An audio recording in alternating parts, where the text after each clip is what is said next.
Ya. Pelajaran itu sebenarnya ada dalam diri kita. Contoh, Ya. ketika ada orang melempar kita dengan bunga, jangan balas dengan bunga, biarkan saja. Ketika dia lempar dengan pot bunga, biarkan saja. Ya, ada Ustaz Abdul Somad pula. Kalau ada orang mau melempar, kita sabar. Dilempar lagi, sabar. Udah yang ketiga, kalau dilempar juga, jangan lupa lempar dengan pot-pot sekalian. Ya, Ustaz. Betul. Oke, Ustaz. Iya.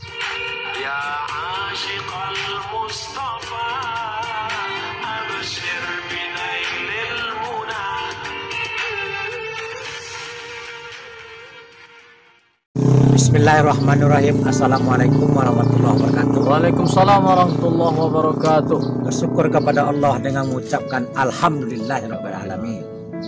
Selawat kita kepada Rasulullah sallallahu alaihi wasallam dengan mengucap Allahumma shalli ala sayyidina Muhammad wa ala alihi.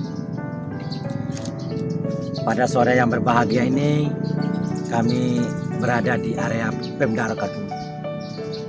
Ingin menyampaikan tausiah tentang sejarah para sahabat Rasul, dan ingin saya tanyakan kepada Ustadz Sulaiman kita. Pertama, Ustadz, bagaimana menurut Ustadz cerita salah satu sahabat Rasul yang kaya? Salah satunya saya kasih contoh, Ustadz, katanya Tolhah. Kemudian ada lagi Abdurrahman bin Auf. Jadi pertanyaan saya, Ustaz, bisa Ustaz ceritakan sedikit saja pada Ustaz? Kami persilakan dengan segala hormat. Terima kasih. Assalamualaikum warahmatullahi wabarakatuh. Waalaikumsalam warahmatullahi wabarakatuh. Mukadimah saya tumpangkan kepada pembawa acara MC saya senior. Saya sering bersama beliau, tanpa beliau rasanya sepi. Baik. Ada seorang sahabat Nabi Muhammad SAW bernama Abu Tolhah. Dia kaya raya karena kekayaan itu luar biasa. Dia memiliki kebun kurma. Tatkala suatu hari Abu Tolhah ini sholat di kebun kurma. Di mana, Ustaz? Di berjamaah? Dia sendiri. Sholat sendiri di kebun kurma. Di kebun kurmanya. Ketika dia sholat, Allahu Akbar. Ya. Ketika dia sholat di kebun kurma itu, lalu bermainlah seekor burung di atas kebun kurma. Bermain. Ketika selesai melaksanakan sholat, lalu dia pergi menemui Rasulullah SAW.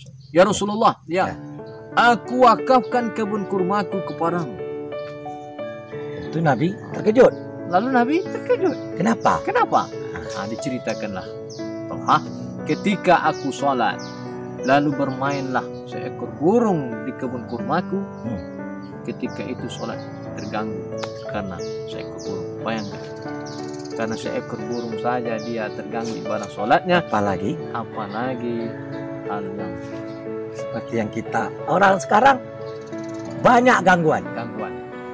Lebih parah pula gangguan daripada. Jadi pendek singkat cerita, ya, karena dia terganggu ibadah sholatnya, dia khawatir takut kebun ini mengganggu ibadah sholat dia, dan dia berikan kepada. Apakah Nabi menerima pada saat itu? Diterima Nabi Muhammad SAW. Karena para sahabat juga main. Mereka memberikan hartanya. Bahkan Abu Bakar radhiyallahu anhu. Abu Bakar radhiyallahu anhu. 1000 ekor onta. Bayangkan. Kita satu aja ada. Sudah. Oh, bicara udah banyak itu. Panjang lebar, 1 ekor. Oh, rupanya bukan 1 ekor sapi, tapi kambing. Ribut satu kampung. Sementara Abu Bakar As-Siddiq ya dijamin, katanya dijamin oleh Allah Subhanahu Wa Taala itu ada 10 sahabat Rasul yang dijamin masih surga. Pertama, salah satu ini cerita saja. Kita nggak dapat semua. Mudah-mudahan dapat saya. Yang pertama, para sahabat Rasul yang dijamin masuk surga itu adalah Abu Bakar As-Siddiq. 2, Umar bin Khattab. Umar bin Khattab.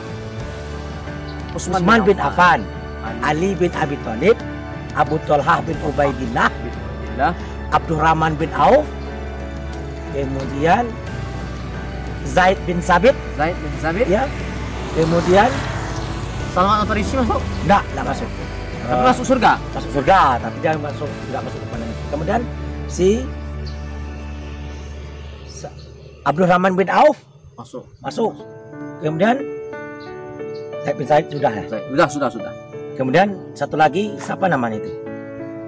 Pokoknya adalah 10 orang yang dijamin Allah Ta'ala. Jadi kita ini, kalaulah kita sanggup seperti Abu Talha, ya, jangankan banyak, kebun sawit kita ada 3 hektar, berikan 20 batang, wakafkan di jalan Allah. Wasaddaqa burhana, sedekah itu adalah bukti keimanan. Jangan hanya sekedar ucapan. Ini ucapan, tapi tak mau berbuat. Itu dikhawatirkan. Jadi sahabat-sahabat itu seperti itu. Ada lagi sahabat Nabi Muhammad SAW.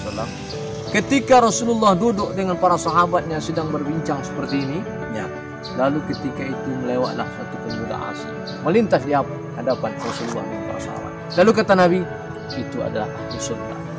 Itu adalah ahli surga. Itu adalah ahli surga. Itu apakah dia Islam atau tidak? Islam. Ketika itu pemuda asing tadi hilang dari pandangan, lalu datanglah Abdullah mengikuti dari belakang. Karena penasaran, kenapa Nabi mengatakan dia ahli surga? Apa yang terjadi? Ketika itu diikuti oleh Abdullah sampai Abdullah menginap di rumahnya. Tidur dia di rumah pemuda asing. Lalu dia bertanya, amal apa yang kau berbuat? Lalu kata orang asing, saya tidak ada berbuat amal yang besar. Saya tidak punya ilmu, saya tidak punya harta. Lalu kata orang asing, saya berusaha mencintai Allah dan Rasulullah SAW. Dan saya memaafkan manusia. Ketika saya hendak tidur, saya berusaha mencintai Allah, mencintai Nabi Muhammad SAW. Dan ada wudhu ini temannya? Iya, ada yang berwudhu. Dan saya berusaha memaafkan orang lain.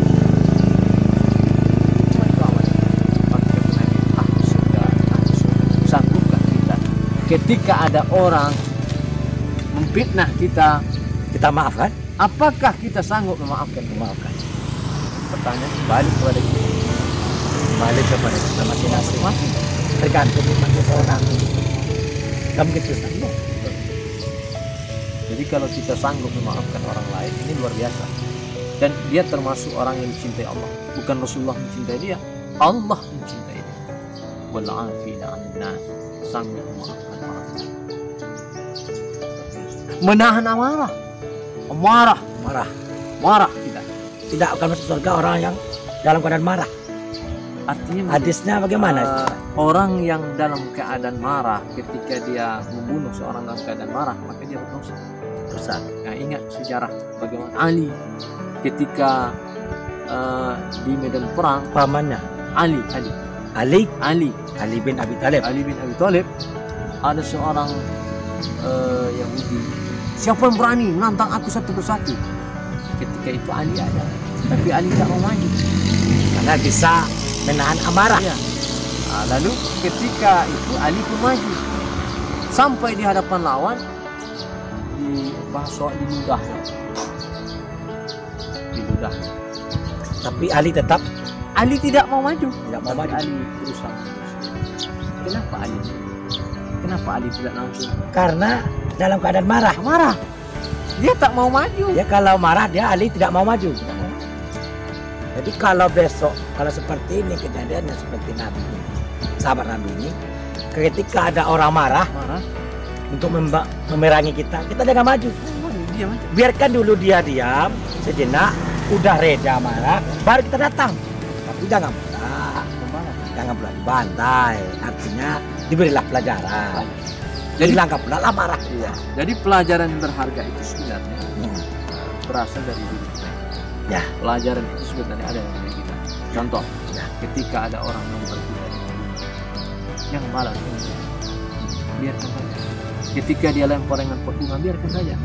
Iya, ada kasar Abdul Somad pula. Kalau ada orang mau melempar, kita sabar. Dilempar lagi, sabar. Udah yang ketiga, kalau dilempar juga, jangan lupa lempar dengan pot-pot sekalian. Ya, Ustaz? Betul. Oke, Ustaz? Iya. Nampaknya kita cukup dulu, Ustaz, ya. Kita pending dulu sebentar. Baik, Pemirsa, kesimpulan yang dapat kita ambil dari cerita ataupun hikayat-hikayat yang telah kita sampaikan tadi itu, baiklah kita akan menyimpulkan kepada Ustaz Sulaiman. Tapi jangan lama-lama Ustaz ya. Sebentar saja, sekitar waktu 2 menit ya. Dari cerita kita pertama dari sampai akhir. Silakan Ustaz. Dari kisah para sahabat Nabi pertama, ambillah baiknya. Kenapa? Karena kisah para sahabat Nabi memberikan manfaat bagi kita. Ya. Seperti yang kita contohkan, orang asing yang melewat, Ya. Nabi mengatakan itu adalah surga. Amalannya tak banyak, cuma amalannya berusaha mencintai Allah, mencintai Rasulullah, dan memaafkan kesalahan orang. Itu saja amalan. Terima kasih. Assalamualaikum warahmatullahi wabarakatuh. Waalaikumsalam warahmatullahi wabarakatuh.